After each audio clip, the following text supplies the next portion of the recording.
ਉਹਨੇ ਘੱਲੂ ਘਾਰੇ ਜਿਹਦੇ ਵਿੱਚ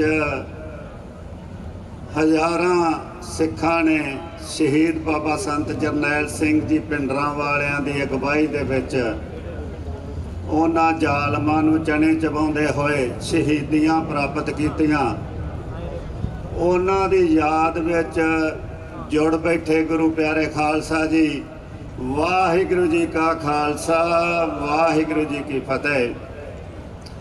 ਮੇਰੇ ਤੋਂ ਪਹਿਲਾਂ ਤੁਸੀਂ ਬਹੁਤ ਸਿਆਣੇ ਬੁੱਧੀਜੀਵੀ ਬੁਲਾਰਿਆਂ ਦੇ ਵਿਚਾਰ ਸੁਣੇ ਆ। ਮੈਂ ਇੱਕ ਸਧਾਰਨ ਜਿਹਾ ਸਿੱਖ ਹੋਣ ਦੇ ਨਾਤੇ ਨਾ ਤਾਂ ਕਿਸੇ ਸਿਆਸੀ ਪਾਰਟੀ ਦਾ ਲੀਡਰ ਆ, ਨਾ ਬੁੱਧੀਜੀਵੀ ਆ। ਜਿੰਨੀ ਕੁ ਮੇਰੀ ਮਾਤਾ ਉਹਦੇ ਨਾਲ ਤੁਹਾਡੇ ਨਾਲ ਕੁਝ ਗੱਲਾਂ ਸਾਂਝੀਆਂ ਕਰਨ ਆਇਆ। ਪਹਿਲੋਂ ਤਾਂ ਮੈਂ ਇਸ ਪ੍ਰੋਗਰਾਮ ਦੇ ਪ੍ਰਬੰਧਕਾਂ ਦਾ ਬਹੁਤ ਧੰਨਵਾਦ ਕਰਦਾ ਜਿਨ੍ਹਾਂ ਨੇ ਆਪ ਸਾਰਿਆਂ ਦੇ ਸਨਮੁਖ ਹੋਣ ਦਾ ਮੌਕਾ ਦਿੱਤਾ ਤੇ ਇਸ ਸੈਨ ਫਰਾਂਸਿਸਕੋ ਦੀ ਧਰਤੀ ਦੇ ਉੱਤੇ ਆ ਕੇ ਮੈਨੂੰ ਅੱਜ ਬਹੁਤ ਸਾਰੀਆਂ ਉਹਨਾਂ ਸ਼ਖਸੀਅਤਾਂ ਦੇ ਨਾਲ ਮਿਲਣ ਦਾ ਮੌਕਾ ਦਿੱਤਾ ਜਿਹੜੀਆਂ ਪਿਛਲੇ ਲੰਮੇ ਸਮੇਂ ਤੋਂ ਇਸ ਸੰਘਰਸ਼ ਦੇ ਵਿੱਚ ਕਿਸੇ ਨਾ ਕਿਸੇ ਰੂਪ ਦੇ ਵਿੱਚ ਵਿਚਰਦੀਆਂ ਆਈਆਂ। ਤੇ ਉਹ ਬਹੁਤ ਸਾਰੇ ਵੀਰ ਵੀ ਅੱਜ ਇੱਥੇ ਮਿਲੇ ਜਿਨ੍ਹਾਂ ਨੇ ਉਸ ਸੰਘਰਸ਼ ਨੂੰ ਪੰਜਾਬ ਦੀ ਧਰਤੀ ਦੇ ਉੱਤੇ ਆਪਣੇ ਪਿੰਡਾਂ ਦੇ ਉੱਤੇ ਹੰਡਾਇਆ। ਜ਼ਿਆਦਾ ਨਗਰ ਕੀਰਤਨ ਦੇ ਵਿੱਚ ਤੁਰਿਆ ਆ ਰਿਹਾ ਸਾਂ ਤੇ ਮਨ ਦੇ ਵਿੱਚ ਇੱਕ ਵਿਚਾਰ ਆਉਂਦਾ ਸੀ ਕਿ ਜਦੋਂ ਮਹਾਰਾਜਾ ਰਣਜੀਤ ਸਿੰਘ ਦੇ ਰਾਜ ਜਾਣ ਤੋਂ ਬਾਅਦ ਸਿੱਖਾਂ ਦੀ ਗਿਣਤੀ ਇੱਕ ਸਮੇਂ 18 ਲੱਖ ਤੇ ਆ ਗਈ ਸੀ ਤਾਂ ਉਸ ਸਮੇਂ ਦੇ ਵਿਚਾਰਵਾਨ ਸਿੱਖਾਂ ਨੇ ਇੱਕ ਇਹ ਹੋਕਾ ਦਿੱਤਾ ਸੀ ਸਿੱਖ ਕੌਮ ਨੂੰ, ਇਹ ਸੋਚ ਕੇ ਕਿ ਕਿਤੇ ਸਿੱਖ ਵਾਕਿਆ ਹੀ ਅਸਿਮੀਲੇਟ ਨਾ ਹੋ ਜਾਣਾ। ਤੇ ਇੱਕ ਪ੍ਰੋਗਰਾਮ ਦਿੱਤਾ ਸੀ ਕਿ ਜਿੱਥੇ ਜਿੱਥੇ ਸਿੱਖਾਂ ਤੋਂ ਖਿਲਰਿਆ ਜਾਂਦਾ ਉੱਥੇ ਖਿਲਰ ਜੋ, ਇੱਕ ਥਾਂ ਦੇ ਇਕੱਠੇ ਨਾ ਹੋਵੋ। ਤੇ ਅੱਜ ਉਸੇ ਹੀ ਹੋਕੇ ਦੇ ਤਹਿਤ ਤੁਸੀਂ ਦੁਨੀਆ ਦੇ ਵਿੱਚ ਆ ਕੇ ਸਾਰੇ ਦੁਨੀਆ ਦੇ ਕੰਟਰੀਆਂ ਦੇ ਵਿੱਚ ਵਸ ਕੇ ਉਹਨਾਂ ਜ਼ਾਲਮ ਹਾਕਮਾਂ ਦੇ ਲਈ ਇੱਕ ਚੁਣੌਤੀ ਖੜੀ ਕਰ ਦਿੱਤੀ ਆ ਕਿ ਸਿੱਖ ਨੂੰ ਐਲੀਮੀਨੇਟ ਤੇ ਅਸਿਮੀਲੇਟ ਕਰਨਾ ਉਹਨਾਂ ਦੇ ਲਈ ਔਖਾ ਹੋਇਆ ਪਿਆ ਵਾ। ਜਿੱਥੋਂ ਤੱਕ ਆਪਾਂ ਮੌਜੂਦਾ ਸਮੇਂ ਦੀ ਗੱਲ ਕਰਦੇ ਹਾਂ ਜਾਂ ਉਹਨਾਂ ਸ਼ਹੀਦਾਂ ਦੀ ਗੱਲ ਕਰਦੇ ਹਾਂ ਤਾਂ ਅਸੀਂ ਜਦੋਂ ਸਿੱਖ ਇਤਿਹਾਸ ਵੱਲੇ ਝਾਤੀ ਮਾਰਦੇ ਹਾਂ ਤਾਂ ਦੁਨੀਆ ਦੇ ਵਿੱਚ ਇੱਕ ਇਹੋ ਜਿਹੇ ਧਰਮ ਦੇ ਵਿੱਚ ਪੈਦਾ ਹੋਣ ਦਾ ਸਾਨੂੰ ਮਾਣ ਪੈਦਾ ਹੋਇਆ ਵਾ ਕਿ ਜਿਸ ਧਰਮ ਦੇ ਰਹਿਬਰਾਂ ਨੇ 10 ਜੋਤਾਂ ਦੀ ਰੂਪ ਦੇ ਵਿੱਚ 236 ਸਾਲ ਸਾਡੇ ਵਿੱਚ ਵਿਚਰ ਕੇ ਸਾਨੂੰ ਉਹ ਧੁਰਕੀ ਬਾਣੀ ਦੇ ਸਿਧਾਂਤ ਦਾ ਸੰਕਲਪ ਜਿਹੜਾ ਵਾ ਉਹ ਆਪ ਇਸ ਧਰਤੀ ਦੇ ਵਿਚਰ ਕੇ ਸਾਨੂੰ ਦੱਸਿਆ। ਜਿਹੜੇ ਰਾਹਾਂ ਤੇ ਸਾਨੂੰ ਉਹਨਾਂ ਨੇ ਤੋਰਨਾ ਸੀ ਉਸ ਪੀੜਾ ਨੂੰ ਉਹਨਾਂ ਨੇ ਆਪ ਆਪਣੇ ਉੱਤੇ ਸਹਿ ਕੇ ਸਾਨੂੰ ਦੱਸਿਆ। ਜਿੱਥੇ ਅੱਜ ਅਸੀਂ ਸ੍ਰੀ ਗੁਰੂ ਅਰਜਨ ਦੇਵ ਜੀ ਦੀ ਸ਼ਹਾਦਤ ਦੀ ਗੱਲ ਕਰਦੇ ਹਾਂ ਤਾਂ ਜਦੋਂ ਮੌਜੂਦਾ ਸਮੇਂ ਦੀਆਂ ਸ਼ਹਾਦਤਾਂ ਦੀ ਗੱਲ ਕਰਦੇ ਹਾਂ ਤਾਂ ਉਹ ਪਹਿਲੀ ਸ਼ਹਾਦਤ ਸੀ ਦੁਨੀਆ ਦੇ ਵਿੱਚ ਜਿਨਨੇ ਸ਼ਹਾਦਤ ਦਾ ਅਸਲੀ ਮੀਨਿੰਗ ਦੁਨੀਆ ਨੂੰ ਦੱਸਿਆ ਸੀ, ਜਿਨਨੇ ਤਤੀਆਂ ਤਵੀਆਂ ਦੇ ਉੱਤੇ ਬਹਿ ਕੇ ਸਬਰ ਨਾਲ ਸਾਨੂੰ ਜ਼ੁਲਮ ਨੂੰ ਝੱਲਣਾ ਦੱਸਿਆ ਸੀ ਤੇ ਜਿਨਨੇ ਉਬਲਦੀਆਂ ਦੇਗਾਂ ਦੇ ਵਿੱਚ ਉਬਲ ਕੇ ਸਾਨੂੰ ਸ਼ਾਂਤ ਰਹਿਣਾ ਵੀ ਦੱਸਿਆ ਸੀ। ਸੋ ਇਹ ਸਾਰੀਆਂ ਚੀਜ਼ਾਂ ਸਾਨੂੰ ਗੁੜਤੀ ਦੇ ਵਿੱਚੋਂ ਮਿਲੀਆਂ। ਸਮੇਂ ਦੇ ਉੱਤੇ ਜ਼ਾਲਮਾਂ ਨੇ ਭਾਵੇਂ ਕਿੰਨੇ ਜ਼ੁਲਮ ਢਾਏ ਆ, ਜਦੋਂ ਤੱਕ ਅਸੀਂ ਉਸ ਧੁਰਕੀ ਬਾਣੀ ਦੇ ਸਿਧਾਂਤ ਦੇ ਨਾਲ ਜੁੜੇ ਰਹੇ ਹਾਂ ਅਸੀਂ ਦੂਣ ਸਵਾਏ ਹੋ ਕੇ ਉੱਠਦੇ ਰਹੇ ਹਾਂ। ਤੇ ਅੱਜ ਵੀ ਉਹੀ ਧੁਰਤੀ ਬਾਣੀ ਸਾਨੂੰ ਇਹ ਸਾਰੀ ਦੁਨੀਆ ਦੇ ਵਿੱਚ ਉਹਨਾਂ ਹਾਕਮਾਂ ਨੂੰ ਚੈਲੰਜ ਕਰਨ ਦੇ ਲਈ ਪ੍ਰੇਰਦੀ ਆ ਤੇ ਉਹ ਚੈਲੰਜ ਜਾਰੀ ਆ। ਬਾਕੀ ਮੇਰਾ ਜੋ ਇਸ ਸੰਘਰਸ਼ ਦੇ ਬਾਰੇ ਜੋ ਇਹਦੇ ਨਾਲ ਤੁਰਦਿਆਂ ਮੇਰਾ ਆਪ ਦਾ ਤਜਰਬਾ ਕੁਝ ਗੱਲਾਂ ਇਹ ਵੀ ਆਪਾਂ ਦੇ ਨਾਲ ਸਾਂਝੀਆਂ ਕਰਨਾ ਚਾਹਾਂਗੇ ਕਿਉਂਕਿ ਜਦੋਂ ਮੌਜੂਦਾ ਸਮੇਂ ਦੇ ਹਾਕਮਾਂ ਦੇ ਨਾਲ ਸਾਡਾ ਵਾਹ ਪਿਆ। ਗੁਲਾਮੀ ਅਸੀਂ ਤਿੰਨ ਵੱਖੋ ਵੱਖਰੇ ਹਾਕਮਾਂ ਦੇ ਨਾਲ ਜਿਹੜਾ ਵਾ ਉਹ ਗੁਲਾਮੀ ਦੀ ਲੜਾਈ ਲੜੀ ਆ। ਜਦੋਂ ਪਹਿਲਿਆਂ ਸਮਿਆਂ ਦੇ ਵਿੱਚ ਮੁਗਲ ਹਕੂਮਤਾਂ ਦੇ ਨਾਲ ਜਿਹੜੀ ਸਾਡੀ ਲੜਾਈ ਸੀਗੀ ਉਹ ਫਿਜ਼ੀਕਲ ਲੜਾਈ ਸੀ, ਉਹ ਸਿੱਧੀ ਲੜਾਈ ਸੀਗੀ।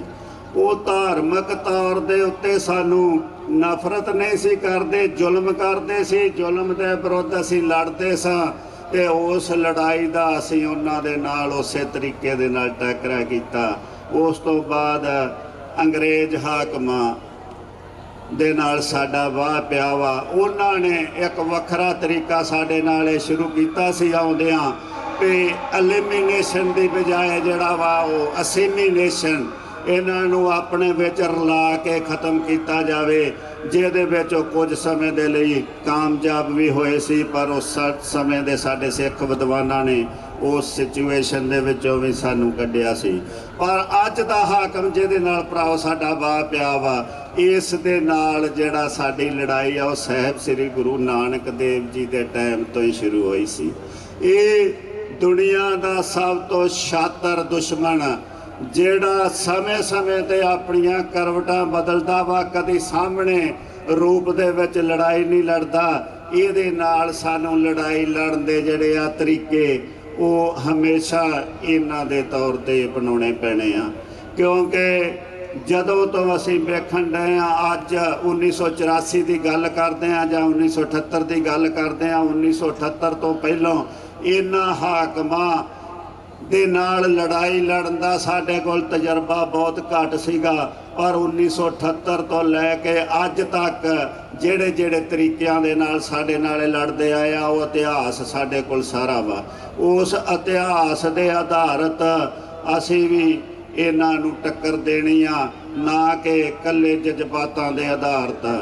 ਅੱਜ ਜਿੱਥੇ ਇਹ ਸਾਨੂੰ ਤਰੀਕਿਆਂ ਦੇ ਨਾਲ ਅਕਸਾ ਕੇ ਐਲੀਮੀਨੇਸ਼ਨ ਕਰਦੇ ਆ, ਉੱਥੇ ਸਾਨੂੰ ਪਿਆਰ ਦੇ ਨਾਲ ਅਸੀਮੀਨੇਸ਼ਨ ਵੀ ਕਰਦੇ ਆ।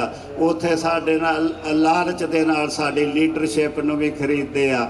ਸੋ ਇਹਨਾਂ ਸਾਰੀਆਂ ਚੀਜ਼ਾਂ ਦੇ ਉੱਤੇ ਭਰਾਓ ਸਾਨੂੰ ਪਹਿਰਾ ਦੇ ਕੇ ਜਿਹੜੀ ਇਹ ਲੜਾਈ ਆ ਲੜੀ ਜਾਣੀ ਆ।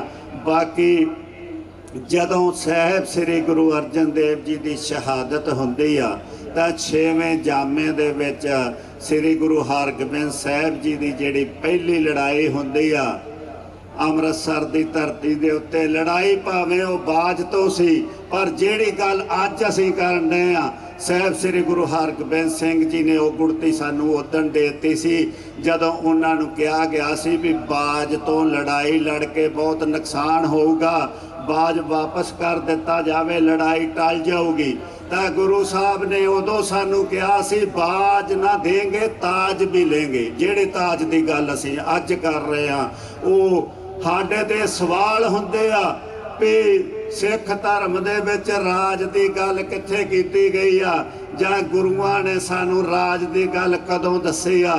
ਤਾਂ ਇਹ ਗੱਲ ਉਸ ਸਮੇਂ ਸਾਨੂੰ ਸਾਹਿਬ ਸ੍ਰੀ ਗੁਰੂ ਹਰਗੋਬਿੰਦ ਸਾਹਿਬ ਜੀ ਨੇ ਦੱਸਤੀ ਸੀ ਕਿ ਮੇਰਾ ਸਿੱਖ ਜਿਹੜਾ ਵਾ ਉਹ ਜੇ ਅੱਜ ਬਾਜ ਵਾਪਸ ਕਰ ਗਿਆ ਤਾਂ ਕੱਲ ਤਾਜ ਦੀ ਲੜਾਈ ਨਹੀਂ ਲੜ ਸਕਦਾ। ਸੋ ਉਦੋਂ ਤੋਂ ਹੀ ਸਿੱਖਾਂ ਨੇ ਇਸ ਚੀਜ਼ ਦੀ ਜਿਹੜੀ ਆ ਉਹ ਲੜਾਈ ਲੜੀ ਆ।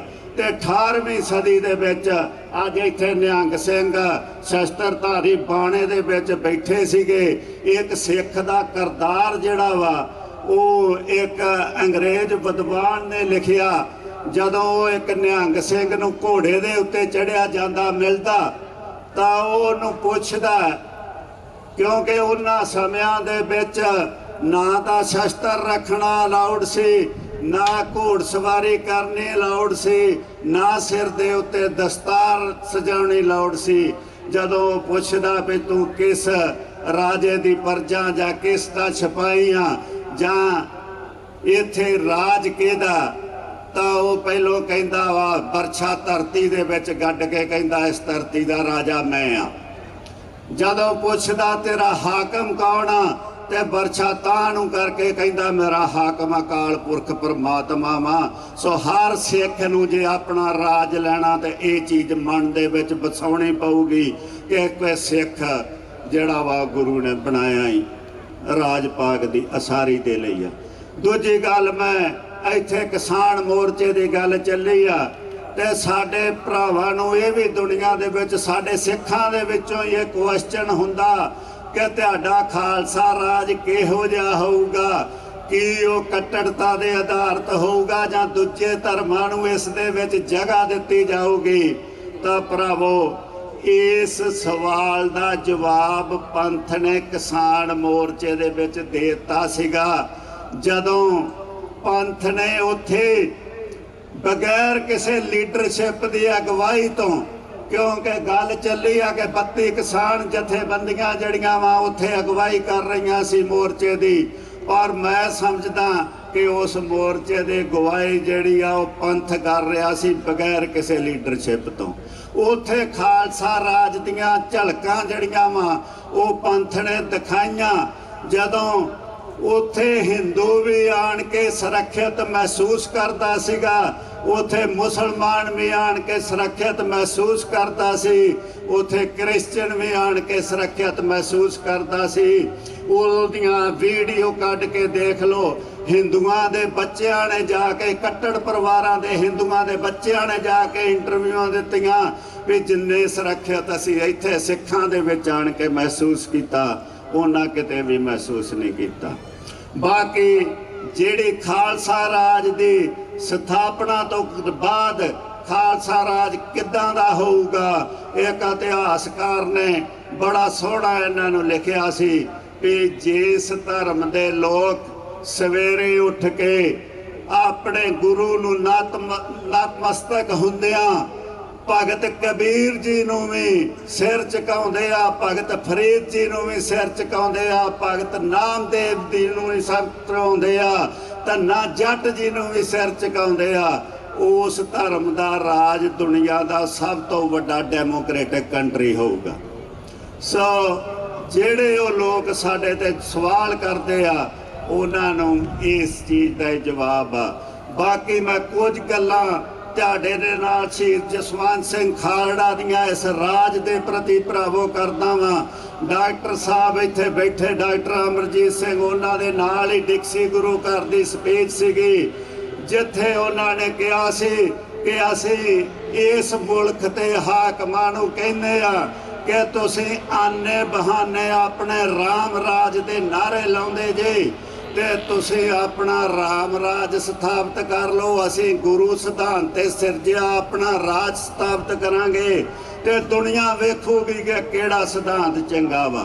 सो अज 27 सालां बाद उस धर्म की जिहड़ी आ लीडरशिप वो अपने राम राज नूं दुनिया के एजेंडे ते लैके आ रही आ, पर बदकिस्मती आ कि साडी रवायती लीडरशिप खालसा पंथ उस सिख सिद्धांतां दे राज की लड़ाई लड़ रहा, पर साडी रवायती लीडरशिप जिहड़ी आ वो उस तो किनारा करके बैठी आ।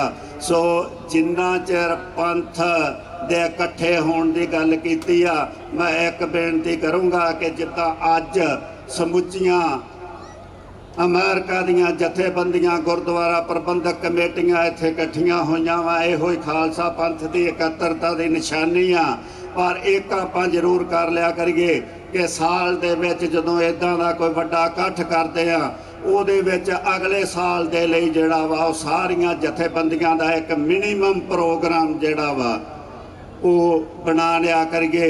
बाकी जड़ियाँ जथेबंदियां वा वो आपो अपनी बित दे नाल मैक्सीमम जिथों तक जाना चाहुंदियां वा वो अपना काम कर सकदियां, पर मिनीमम जड़ा काम वा वो आपां जरूर साल दे विच लीक लिया करिए, क्योंकि आउण वाला समा जड़ा वा वो जिथे खालसा राज की प्राप्ति दे सानू नेड़े भी लिजाण दिया वा उत्थे खतरियां नूं भी सानू महसूस करना चाहिए, क्योंकि जदों जदों असी एक्शन करते हैं उदों उदों जालम साडे ते रिएक्शन करदा ते एक्शन सानू करते रहना चाहिए। अज संत जरनैल सिंह पिंडरां वालियां दे विचारां दी गल चली आ। संत जरनैल सिंह पिंडरां वालियां दे विचारां दे विच एक एक गल जिहड़ी सीगी वो एक्शन दे रूप दे विच उन्हां हाकमां नूं हिट हुंदी सी, जिहदे रिएक्शन दे विच ਉਹਨਾਂ ਤੇ ਸਾਡਾ ਆਖਰੀ ਹਮਲਾ ਬੋਲਿਆ ਸੀ ਅਕਾਲ ਤਖਤ ਸਾਹਿਬ ਨੂੰ ਢਹਿ ਢੇਰੀ ਕਰਕੇ ਤੇ ਸਾਨੂੰ ਖਤਮ ਕਰਨ ਦਾ। ਪਰ ਖਾਲਸਾ ਪੰਥ ਨੇ 1984 ਤੋਂ ਬਾਅਦ 10 ਸਾਲ ਜਿਹੜੀ ਲੜਾਈ ਲੜੀ ਆ, ਉਹ 18ਵੀਂ ਸਦੀ ਦੇ ਇਤਿਹਾਸ ਨੂੰ ਯਾਦ ਕਰਾ ਦਿੱਤਾ ਕਿ ਖਾਲਸਾ ਜਿਹੜਾ ਵਾ ਉਹ ਬਾਣੀ ਦੇ ਸਿਧਾਂਤ ਦੇ ਨਾਲ ਜੁੜਿਆ। ਦੁਨੀਆ ਦੀ ਕੋਈ ਲਹਿਰ ਜਿਹੜੀ ਹਥਿਆਰਬੰਦ ਲਹਿਰ ਮੌਜੂਦਾ ਸਮੇਂ ਦੇ ਵਿੱਚ ਇੱਦਾਂ ਦੀ ਤੁਹਾਨੂੰ ਨਹੀਂ ਦਿਸੂਗੀ ਜਿੰਨੇ ਦੁਨੀਆ ਦੀ ਕਿਸੇ ਤਾਕਤ ਦੀ ਮਦਦ ਤੋਂ ਬਗੈਰ ਉਸ ਕੰਟਰੀ ਦੇ ਪ੍ਰਾਈਮ ਮਿਨਿਸਟਰ ਨੂੰ ਸੋਧਿਆ ਹੋਵੇ, ਉਸ ਕੰਟਰੀ ਦੇ ਜਰਨੈਲ ਨੂੰ, ਆਰਮੀ ਜਰਨੈਲ ਨੂੰ ਸੋਧਿਆ ਹੋਵੇ, ਉਸ ਕੰਟਰੀ ਦੇ ਸੂਬੇਦਾਰ ਪੰਜਾਬ ਦੀ ਧਰਤੀ ਦੇ ਚੀਫ ਮਿਨਿਸਟਰ ਨੂੰ ਸੋਧਿਆ ਹੋਵੇ।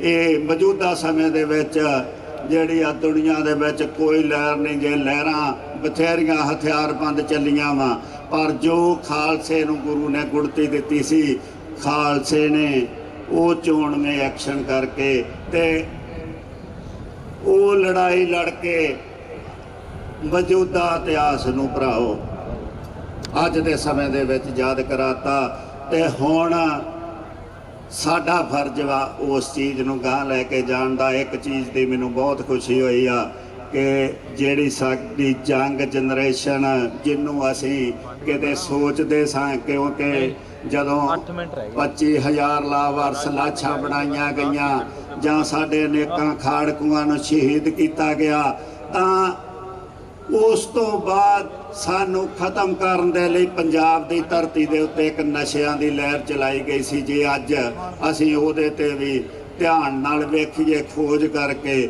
ਤੇ ਕੋਈ 70-80 ਹਜ਼ਾਰ ਤੋਂ ਜ਼ਿਆਦਾ ਨੌਜਵਾਨ ਸਾਡਾ ਨਸ਼ਿਆਂ ਦੇ ਨਾਲ ਮਾਰਿਆ ਗਿਆ।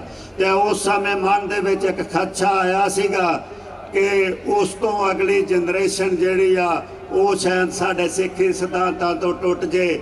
ਪਰ ਇੱਥੇ ਦੀਪ ਸਿੱਧੂ ਦੀ ਗੱਲ ਚੱਲੀ ਆ, ਜਿੱਦਾਂ ਦੀਪ ਸਿੱਧੂ ਕਹਿੰਦਾ ਹੁੰਦਾ ਸੀ ਵੀ ਪਰਮਾਤਮਾ ਜਿਹੜੀ ਆ ਉਹ ਕਲਾ ਵਰਤਾਉਂਦਾ, ਤੇ ਇਸ ਕਿਸਾਨ ਮੋਰਚੇ ਦੇ ਵਿੱਚ ਸਾਡੇ ਵੇਖਣ ਦੇ ਵਿੱਚ ਉਹ ਕਲਾ ਵਰਤੀ ਸੀ। ਜਿਹੜਾ ਨੌਜਵਾਨ ਸਾਡੇ ਸੰਘਰਸ਼ ਤੋਂ ਦੂਰ ਜਾ ਚੁੱਕਾ ਸੀ, ਜਿਹੜਾ ਨੌਜਵਾਨ ਸਾਡੇ ਧਰਮ ਤੋਂ ਦੂਰ ਜਾ ਚੁੱਕਾ ਸੀ, ਉਸ ਨੌਜਵਾਨ ਨੇ ਸਾਡੇ ਪੰਥ ਦੀ ਅਗਵਾਈ ਕਰਦਿਆਂ ਕਿੱਦਾਂ ਜਾ ਕੇ ਉਹ ਦਿੱਲੀ ਦੀਆਂ ਬਰੂਆਂ ਤੇ ਬੈਠਾ ਸੀਗਾ। ਤੇ ਉਸ ਤੋਂ ਬਾਅਦ ਪੰਜਾਬ ਦੀ ਧਰਤੀ ਦਾ ਸਮੁੱਚਾ ਨੌਜਵਾਨ ਸਾਡੇ ਪਿਛਲੇ ਸੰਘਰਸ਼ ਦੇ ਨਾਲ ਜੁੜ ਗਿਆ। ਤੇ ਉਹਨਾਂ ਨੌਜਵਾਨਾਂ ਨੂੰ ਜਿਹੜਾ ਵਾ ਉਹ ਆਉਣ ਵਾਲੇ ਸਮੇਂ ਦੇ ਵਿੱਚ ਤੁਸੀਂ ਸਾਰੇ ਜਿਹੜੇ ਸਿਆਣੇ ਜਿਨ੍ਹਾਂ ਦੇ ਕੋਲ ਪਿਛਲਾ ਤਜਰਬਾ ਵਾ, ਉਹਨਾਂ ਨੇ ਗਾਈਡ ਕਰਨਾ ਵਾ। ਇੱਕ ਚੀਜ਼ ਜ਼ਰੂਰ ਉਸ ਸਮੇਂ ਦੇ ਵਿੱਚ ਜਿਹੜੀ ਵਾਪਰੀ ਆ ਉਹ ਮੈਂ ਤੁਹਾਡੇ ਨਾਲ ਸਾਂਝੀ ਕਰਨਾ ਚਾਹੂੰਗਾ, ਕਿਉਂਕਿ ਗੁਰੂ ਸਾਹਿਬ ਨੇ ਜਿਹੜਾ ਸਾਨੂੰ ਕਿਹਾ ਵਾ कि जब ये करें विपरन की रीत मैं ना करूं इनकी प्रतीत, ਉਹ ਪਿਛਲੇ ਕਿਸਾਨ ਸੰਘਰਸ਼ ਦੇ ਮੋਰਚੇ ਦੇ ਵਿੱਚ ਇੱਕ ਚੀਜ਼ ਜ਼ਰੂਰ ਸਾਡੇ ਸਾਹਮਣੇ ਆਈ ਜੇ, ਕਿਉਂਕਿ ਵਿਪਰਨ ਦੀ ਰੀਤ ਸਾਡੇ ਤੇ ਭਾਰੀ ਹੋ ਗਈ ਆ। ਅਸੀਂ ਐਸਟੈਬਲਿਸ਼ਮੈਂਟ ਦੇ ਹਾਮੀ ਹੋ ਗਏ ਆ, ਕਿਸੇ ਨਵੇਂ ਨੂੰ ਜਗ੍ਹਾ ਦੇਣੀ ਨਹੀਂ ਚਾਹੁੰਦੇ। ਅੱਜ ਜਿੱਥੇ ਉਹਨਾਂ ਨੌਜਵਾਨਾਂ ਨੇ ਖਾਲਸਾ ਪੰਥ ਦੀ ਉਸ ਮੋਰਚੇ ਦੇ ਵਿੱਚ ਅਗਵਾਈ ਕੀਤੀ ਆ, ਮੈਨੂੰ ਬੜੇ ਅਫਸੋਸ ਨਾਲ ਕਹਿਣਾ ਪੈ ਰਿਹਾ ਕਿ ਉਹਨਾਂ ਨੌਜਵਾਨਾਂ ਨੂੰ ਜਿੰਨਾ ਸਾਡੇ ਪੰਥਕ ਆਗੂਆਂ ਨੇ ਉਸ ਧਰਤੀ ਦੇ ਉੱਤੇ ਦਰਕਾਰਿਆ ਵਾ, ਉਹ ਚੀਜ਼ ਵੀ ਸਾਨੂੰ ਸਾਡੇ ਵਿੱਚੋਂ ਦੂਰ ਕਰਨੀ ਪਊਗੀ। ਕਿਉਂਕਿ ਸਾਡੇ ਗੁਰੂਆਂ ਨੇ ਇਹ ਸਾਨੂੰ ਸਿਖਾਇਆ ਵਾ ਕਿ ਹਰ ਇੱਕ ਨੂੰ ਆਪਣੇ ਗਲ ਲਾਉਣਾ, ਕਿਸੇ ਨੂੰ ਦੂਰ ਨਹੀਂ ਕਰਨਾ।